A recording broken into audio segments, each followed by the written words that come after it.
when I'll start. Hello and welcome to another fantastic edition of Chris Lee's JoFARA Podcast. Today, I am joined by my good friend Chrysanthemum. She is a Shakti Doula, a Reiki master, and a psychic medium. Chrysanthemum, how are you? I am great. I'm happy to be here. And I'm glad to have you here. Yay. Is it okay for the rest of the interview? Is it okay if I call you Chris? Yes, that's fine. All right. Fantastic. So I'm excited to have you here today because we're talking about one of my favorite things, which is as humans, our connection to the spirit world. A lot of people try to deny it, or sometimes people think it's something bad or something evil, spooky, whatever. So as the first question I have to ask you is, as a fellow intuitive, how did you first become aware that you were intuitive? And then how did that take us on your journey? How did that come about? So my spiritual awakening was in 2019. I mean, I started, I guess, working on myself more, years before that, but it wasn't really like anything like this until 2019. And it was like I had my I don't know if you heard of that, the dark night of the soul kind of thing. And that's just hitting rock bottom for me. And I was just tired of my life and also like looking for a purpose, trying to figure out my purpose and exploring, reincarnation, things like that, moving away from Christianity. And then I had my first Reiki session, and that really opened me up a lot more energetically. And then that's when my Kundalini energy started to rise and things started to get activated, and my psychic gifts and abilities, which is just, a heightened intuition. And then at first it was kind of confusing, but I was so open and ready for it, because I was just desperate, honestly, to find something that would be fulfilling for me. And I totally underestimated all the healing that would require me to do, and that it was going to be very isolating, from family and other people, because I'm getting into stuff that's how you said, people think it's evil, or even if they just think it's weird, and also there's not a lot of answers. It's spirituality for me is everyone's own personal journey. And so it's now all of a sudden I'm channeling my spirit guides, and they're aliens and angels and dead people and ancestors, and so now it's really weird, and all these different things, like elemental beings, and that's a whole different ballpark. And it's it's confusing but exciting, and then you want to brag about it to people at first, and then no one really cares, and they think you're crazy, so then you can't really I know. My friends started calling me the witch doctor. Yeah. Because I combined intuition along with my strength in intuition has to do with emotions and medical things, and the link between emotions and pain. And so people were calling, they were like, yeah, he's a witch doctor. But I learned to embrace it. I was going to bring that up, is that, because we've done exchange with readings and stuff, and I noticed that you have that unique ability, where you're channeling, but you're also connecting it to the body and everything. And I think that's really cool, because I don't really necessarily always get insights with the body, and I think that's, I'm not so open to that, because I get worried about telling people about because I'm not a doctor. So I don't want to be responsible for anything, so I steer away from it. But you're brave, bro, and you're always right. You're always calling me out. Not on purpose. I know. And you know what? That's the thing about a good reading, is a good reading will call you out, because there's some of the stuff that have come up in some of the readings that you've given me. I was kind of like, yeah, she's right. Exactly. Usually people who get especially when it's like their first time or they haven't had one in a long time, they usually feel like, man, you're calling me out. Like that's what Yeah. clients usually tell me. I'm like, well, it's just part of it, you know. Hmm. But I'm more comfortable with calling people out when it's like I guess emotional stuff more so than like the physical stuff. So that's why I'm Yeah. like, you're braver than me because I'm too scared to be like, hey, you know, like I got so nervous one time I had to tell somebody like because their guides were like, hey, you need to be mindful of like how much weed you're smoking. And I got Mm. nervous just to say that because like, you know, people when they smoke a lot of weed, they love that shit. Like they're passionate. Exactly. They sure do. Yeah, that's Now, what oh you uh, go, you no, go. I was going to ask you, as a part of developing your intuition, we all reach a point where we're like, is this real or is this in my head? How did Yeah. you overcome that? Um, sometimes it still happens. It still comes up where I'm like, I'm not sure. But mostly with my own stuff, like if I'm really attached to whatever this thing I'm trying to get information on or discern, that's when it makes it trickier. But in the beginning, that was just about any intuitive message I was getting because I didn't want to be, it was so much being in my ego, like I didn't want to be wrong. Oh, yeah. Yeah. And so I think that's kind of like the thing I had to address to move past that and allow the intuition, like, um, you know, it's not about being right or wrong. You're just helping with whatever information comes through, and energy always changes. So there's always that possibility that they could make a different decision and then a different outcome happens. Um, but also, I think this is maybe what you meant your question for more so is like with channeling in particular, when you're Yeah. like channeling like a guide or a spirit or something like that. Um, I just had stuff happen, like kept happening where it's like I couldn't deny it. Where I'm like, Yes. this, of course, yeah, like this is real. Like, and I mean, even with just giving intuitive guidance, like things would happen like that, and then I'm like, oh, okay, like I need to stop doubting it. It's just sometimes some things take a longer time to appear to show your like that your intuition is correct, but and sometimes you never find out, and Hmm. that's the tricky part. But usually if you're on this journey, I feel like, you know, especially if you're making like a, like for me, like I have my business Chrysanthemum healing, so um you know what, I don't, what am I trying to say? Like, I feel like if you're on this journey, if you're trying to have a business or something, do a service with it, I feel like you're going to get confirmation. Like the universe wouldn't Hmm. leave you hanging like that. Like you would never get confirmation. It would be hard to like make like to do work with anybody because you would have no confidence in yourself if you did that. So yeah, I think you just eventually get that confirmation, but it's also about working on yourself and like learning to trust yourself more, building your own confidence and Hmm. learning what your intuition actually is, because if it's wrong, it wasn't your intuition really. Yes. Yes. Hmm. Yes. And because that's the thing that I always tell myself and tell other people. And especially when it comes, because the big thing that people always ask me or ask about is they want to know about the future. And Yeah. there's so many different possibilities for the future, and the future Yes. is always changing. It's so hard to kind of pin that down. But, as for me, for other people, I've had people tell me things about the future and they were spot on. But for me, Mhm. maybe it's part of my belief system. I don't know. I know, I agree with that. I think there's certain things that are destined, and then there's, but we always have a choice. So that's where it gets tricky, where it's like maybe you're destined to have these certain opportunities, but it's up to you if you take them. And you know, I'm with predictions, I try, like now I try to focus more so on just near future, like tomorrow, you know, Yeah. or a week ahead maybe.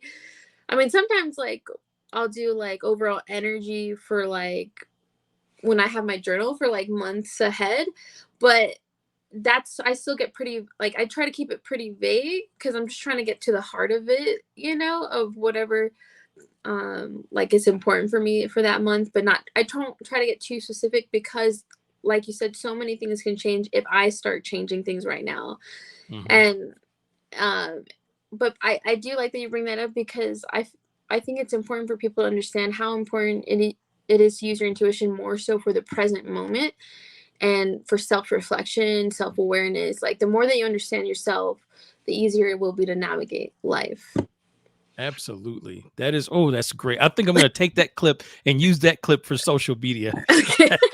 Because so much of being an intuitive and using it for yourself and your loved ones is really the intuition is helping you to understand yourself better Yes. and certain situations, and you can kind of see things coming instead of having to learn the same lesson over and over and over again.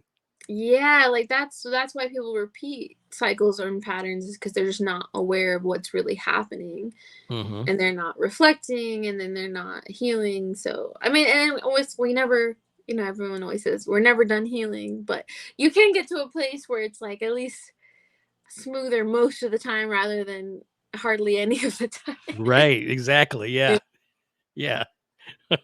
Now, one of the things that you and I discuss just about every time we talk about is dreams. And I Yeah. wanted to talk about dreams for a little bit because I have started having very vivid dreams over like maybe the last 2 or 3 years.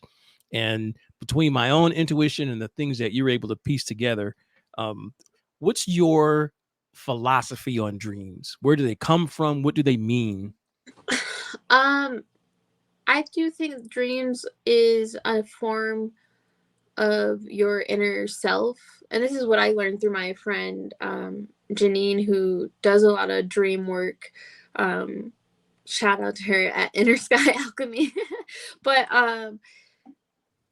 yeah, I mean, it's like I always found symbolic messages. It's like I feel like it's like another way for your intuition to come through. It's the subconscious trying to reach you, and subconscious rules like a lot of our life, and we don't really realize.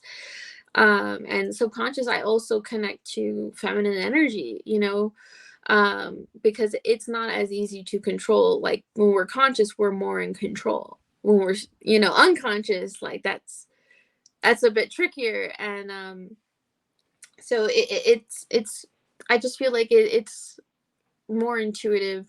But there are some things like that I learned from my friend where she said like it's left brain right brain stuff. So left brain stuff is like more masculine, like it'll be like straightforward messages, logical, like there's no other way to like interpret it except for how you saw it. And then there's right brain stuff where it's like some trippy shit, abstract, and that would, to me, I would, think more feminine, because it's not as like you can't put it in a little box, and there could be multiple messages to that, like, and it's weird that I feel like when people start actually looking at their dreams as significant, as not something that's just whatever, they do start to get more vivid, especially if you keep a dream journal. And Yes. you remember, then it's like, for me, I almost think like your higher self, your inner self, whatever you want to call it, your soul, or even your spirit guides, they're going to try to communicate with you that way more, because now you're being open and receptive to it. So I think that's a great way to start. Like if you're interested in spirituality but you're like kind of scared of doing all the other stuff, like dream work is the best way to start, because it's really a lot less scary, I guess. Mm-hmm. you know Mm-hmm. Yeah. And there's a lot of hidden messages in the symbolism, and then there's just sometimes the universe just gives you the message and you look over the obvious. But I really enjoy, I've been keeping a dream journal probably for the last 2 years, really a lot, like over the last few months, and I've gotten so much intuition and guidance from Yeah. the dreams. Yeah, my guides give me a lot of help through my dreams. Like they've given me, like I talked about this on one of my podcast episodes, but uh they were telling me how like I should channel blue electric light through my left hand, like when I'm doing energy healing. And it was just like, really, that was like a very direct message, like, here you go, like do this. And I'm like, oh, okay, and something I mentioned too on the episode that I think is important to share is that meditation is like going into a dream state while still being more Yes. conscious.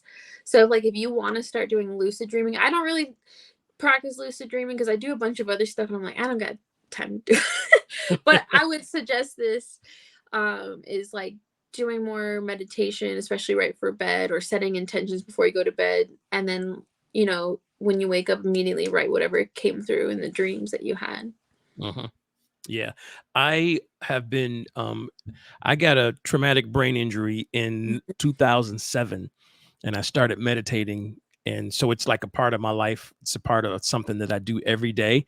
And I tell you what, getting your brain in that meditative state, like that alpha brain waves, Yeah. there's so much that comes through, so much. Yeah. I'll get like a lot of visualization, clairvoyance Yeah. with the meditation. I've been slacking a little bit on meditating recently. I mean, I'm still doing it, but not so much to, I guess, connect with my guides as much. It's been more to like just center myself, Yeah. you Yeah. know? That's important, because we can get off kilter and just keep getting more and more and more out of a line. So yeah, that's good. Yeah. Now, I wanted to ask you about, I've seen you post about feminine energy and dark feminine energy. And I wanted to talk to you about that, because one of my very first things when I went on this journey of spirituality that I learned was the importance of the divine feminine and feminine energy in every single living organism. Actually, some organisms that are not living. That's a whole different show. We'll get into that. Yeah. So I'm sorry, wait. I I got a little so you want me to just talk about like what I talk about when I talk about feminine energy? Yeah. Okay. Yeah. And the Just making importance sure. of it, and how, I tell you what, something that made me realize the importance of feminine energy actually was not even a part of my spiritual awakening. It was reading the book, The Da Vinci Code, and Oh. some of the things that were in that book that kind of you could see how the feminine was kind of tampered down, and the Oh. masculine kind of given precedence over that. And that's really, that's what kind of got me started on the research. And Wow. it's, and then growing up as a Christian, basically in the Bible, women are like second class citizens, to be submissive to Yeah. your husband and all this stuff. And so that is so interesting, when you learn the true importance in the universe of, because I always thought it was so interesting that God was depicted as a man and as the creator, but life comes through a woman. That just didn't add up for me. Yeah. That's like just like a common thing with religions. Like it even happens a little bit in Buddhism, which was surprising to me. But yeah, so I agree with the whole like it was weird that how like God is depicted as a man when I thought he should be like genderless. Like Yeah. why would there be a gender? Because Right. he's not Yeah. human. Yeah. He's not a whatever. Because I feel like our collective is so obsessed with gender, and they're not really understanding masculine or feminine energy. And that's something I always say, like with readings and stuff, is like masculine, feminine energy really doesn't have anything to do with, your private parts. Like those impact you, but it's not this quite the same, or how people try to simplify it. But for me, feminine energy is Shakti energy. It's that Kundalini energy. It's the creative life force energy that's within everything. And you can also call it yin energy. Like it's been suppressed for so long, and the masculine and feminine within our collective has been out of balance. And part of that is this, I always say, like, I feel like this is masculine wounding, is that fear of not being in control. Yes. And a big part of feminine energy is totally being intuitive, trusting your intuition, and that helps feminine energy to navigate through chaos. And that's why it's okay with chaos and creating in that way and existing in that way.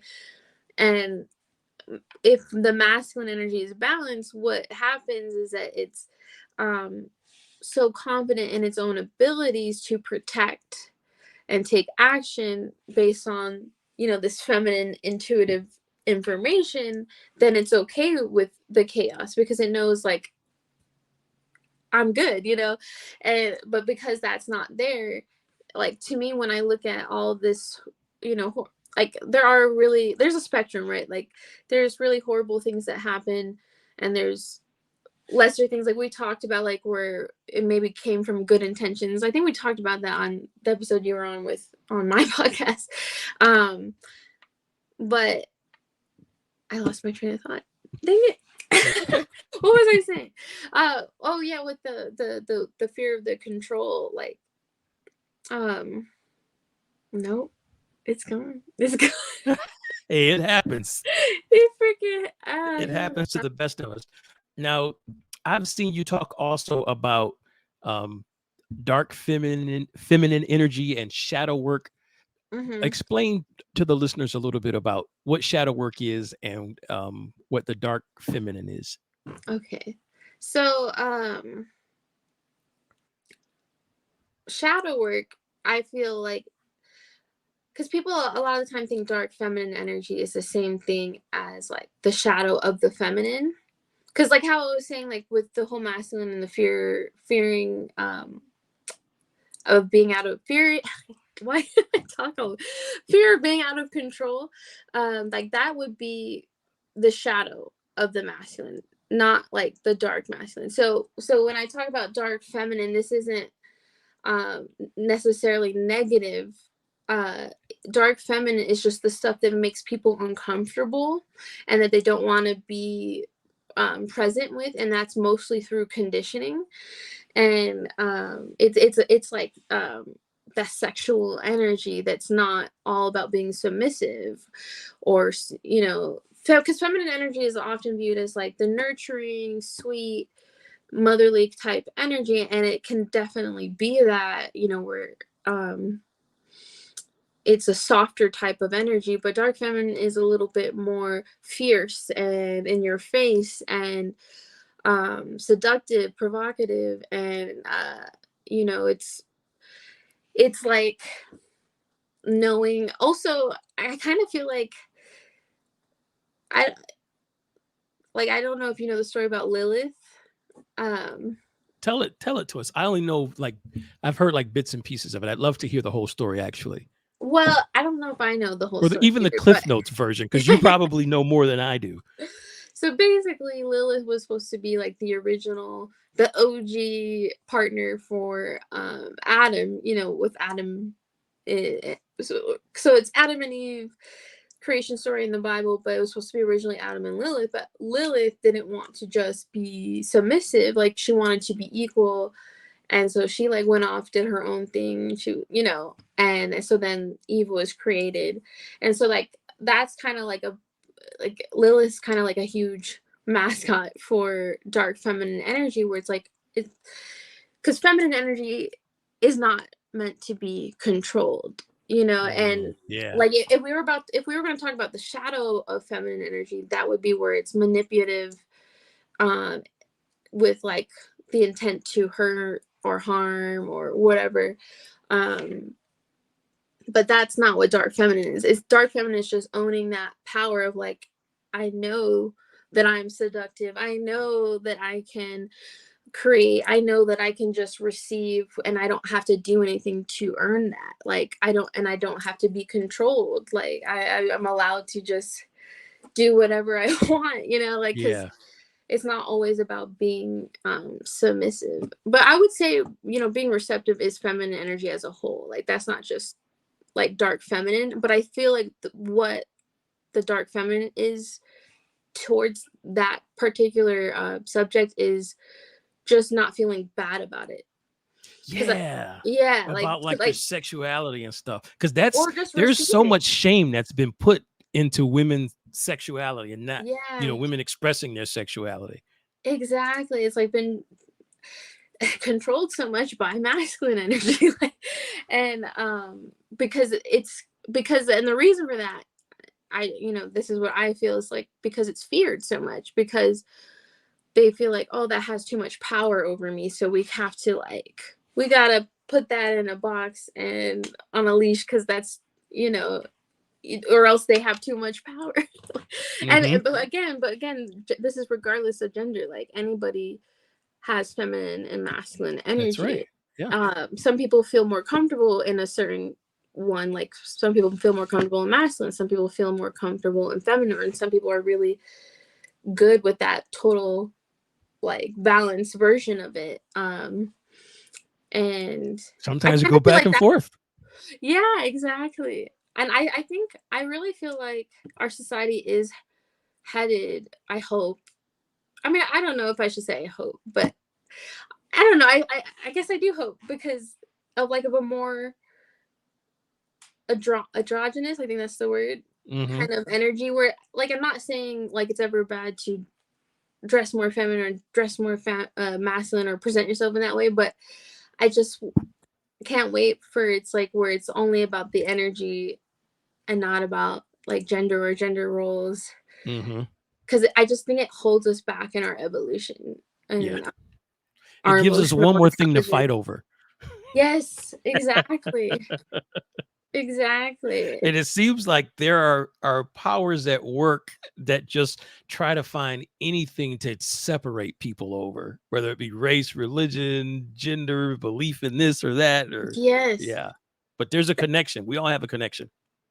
Yeah, like, I think that's the wounding of, like, our particular universe is, like, this duality, and, like, unifying that, transmuting that,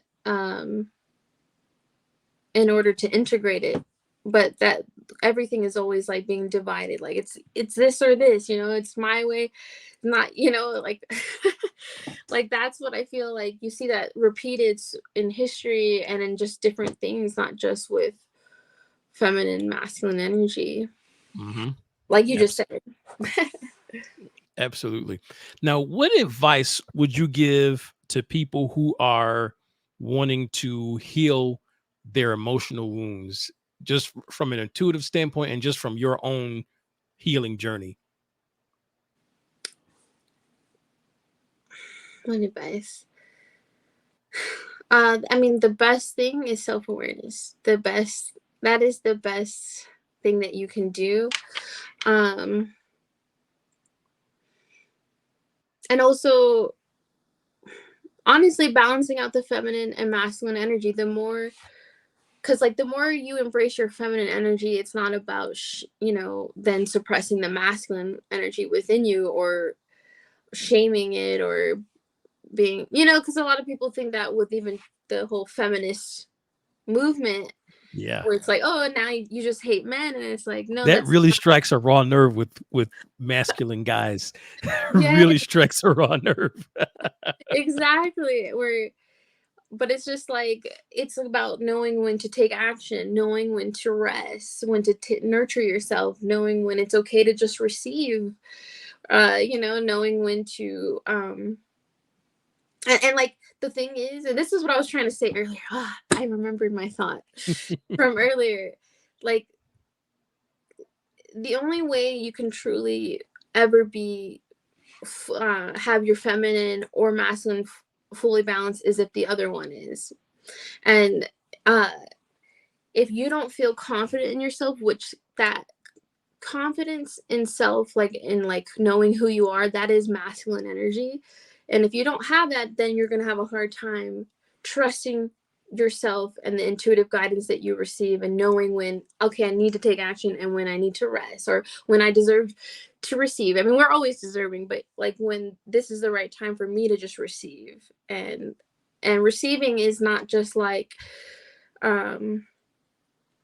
getting gifts or something like that. Receiving is also just like, letting someone help you, letting Hmm. someone else do the work or labor for you, because that you see that in gender roles, where it's like, the man has to go and do all the heavy lifting, and then, the woman just has to, like, cook and take care of the babies, or Yeah.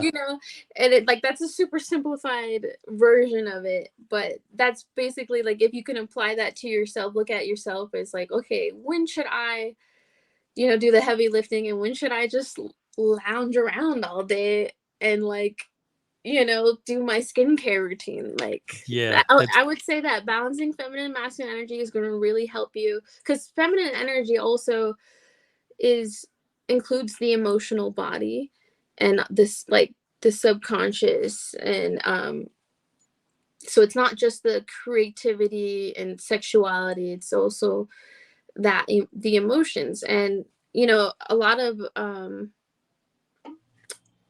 like, people again associate those emotions more with, like, either being hysterical, or like when we talk about feminine energy, it's like, oh, they're either being too emotional, like they need to just, or you need to be really soft and submissive.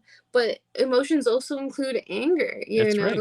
Yeah. and that's an emotion that seems to only be deemed okay for men or people who identify more with masculine energy. And so, but that's all feminine energy. And people seem to be, I'm sorry I'm going off a little bit, No, but that's okay. That's the beauty of a people podcast. Talk about whatever we want. people people seem to always be like, I don't know, either like put like taken aback when I say like sexual energy is feminine energy, but like we said, like, feminine energy is the creative energy, it's the creation energy, life force energy. Mhm. And that's not something that masculine energy does. It like implements, it puts it into action, but it doesn't have that, it doesn't have the initial spark, which is that feminine energy. But just to go back to your original question, yes, like, the more you understand yourself and the more you work on your healing, and you're going to balance out your feminine and masculine, that means you're going to understand yourself more, you're going to trust yourself more, and you'll just be able to make decisions from a more high vibing place, rather than your triggers, your fears, your wounds, your biases, things that your nervous system has in place to keep you safe, but doesn't necessarily help you to succeed in life, or Yeah. grow, or expand. Mhm. Now, what about people wanting to strengthen their intuition? It's because a lot of people don't realize, because most of us, it's looked upon as a gift. It's something that we all have the ability to do. So, what Yes, suggestions would you give to someone who's looking to strengthen their intuition? I would take the first question, all that, and then because healing is, again, I think that's the best thing I could tell anybody. Just know yourself, just Yeah. know who you are. And you might think you know yourself, but then the more that you reflect, you realize, oh wow, I'm like operating a lot out of like this conditioning from my childhood, or I have a lot of past life karma that's impacting me, or ancestral karma. um but beyond that, ways that you can strength like know when it's your intuition and strengthen it is like, understand that intuition isn't fear. It's a lot more of a quiet, subtle feeling, and it's more peaceful and neutral than anything.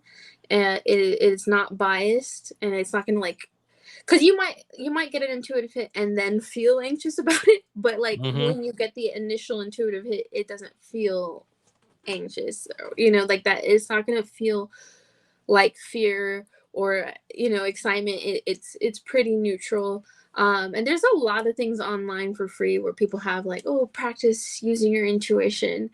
But I would also say, don't get caught up in what you say, other people say about their own, how they connect their intuition, because it's going to be unique to you.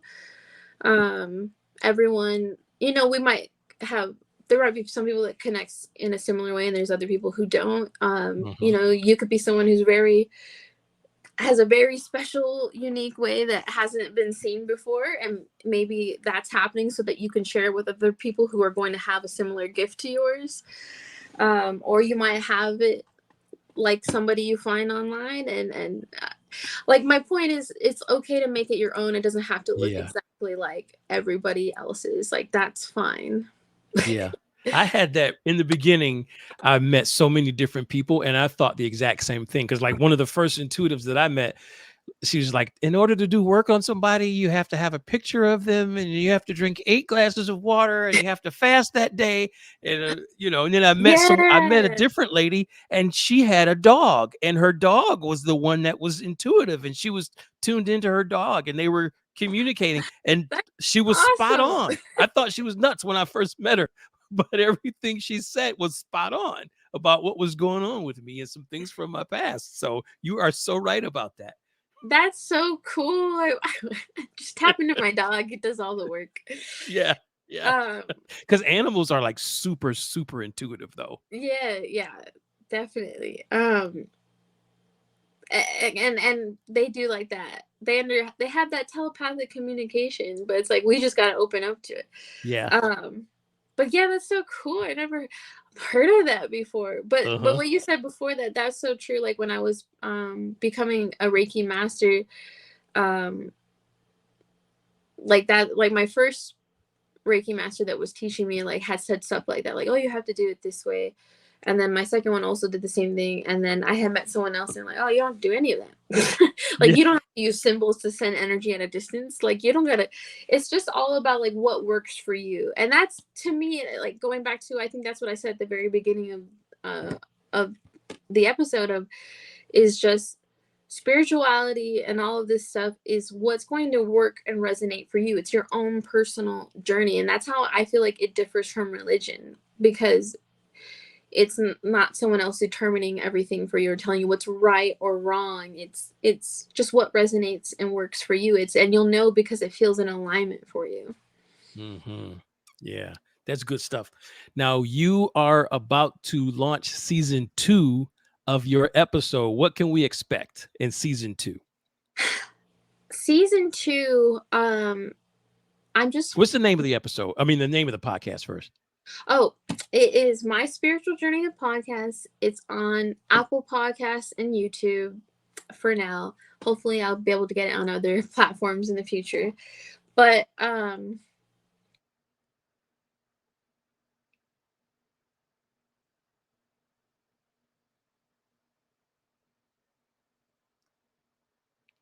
There you are. I think you're muted.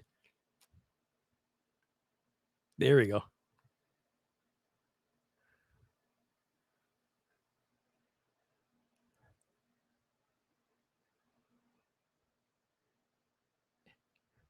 And don't worry about it. I'll edit this part out. Don't worry about it.